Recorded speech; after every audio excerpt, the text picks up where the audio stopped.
আসসালামু আলাইকুম। এমপিওভুক্ত শিক্ষক কর্মচারীদের উৎসব ভাতা বাড়ছে ১০% এবং এটি আপডেট একটি নিউজ।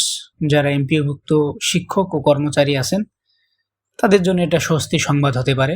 কেননা বিগত বছরগুলোতে দেখা যেত যে 50% আপনারা উৎসব ভাতা পেতেন, এবার সেটি 10% বাড়িয়ে 60% করা হচ্ছে। যদিও এটা আশানুরূপ নয়, কারণ বিভিন্ন শিক্ষকদের যে গ্রুপ এবং শিক্ষকদের যে সংগঠন আছে, এখান থেকে বিভিন্নভাবে বিভিন্ন লোকের মাধ্যমে অনেকবার অনেক স্মারকলিপি দেওয়া হয়েছে। এখানে তারা দাবি তুলেছিল যে 100% যেন উৎসব ভাতাটা হয়, কিন্তু বুড়ো আঙ্গুল দেখাই দিল। তারা বলতেছে যে 50% ছিল, 10% বাড়িয়ে তারা 60% করবে।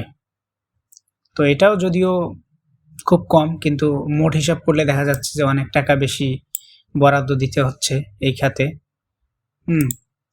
তো দেখা যাক কি হয় শেষ পর্যন্ত।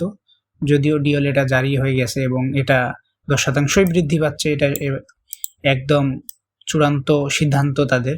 তবে আশা করা যায় ঈদুল ফিতরেও যদি নাও বাড়ে এর থেকে বেশি, আর বাড়ার কোনো পসিবিলিটিও নাই এর মধ্যে, ঈদুল আজহায় আশা করা যায় 100% উৎসব ভাতা পাবে এমপিওভুক্ত শিক্ষক ও কর্মচারীরা। তো এটাই ছিল আপডেট। এখন দেখার বিষয় কি হয়। সকলেই ভালো থাকবে এবং চ্যানেলটা সাবস্ক্রাইব করে দেবেন। সকলের জন্য শুভকামনা রইল। আসসালামু আলাইকুম।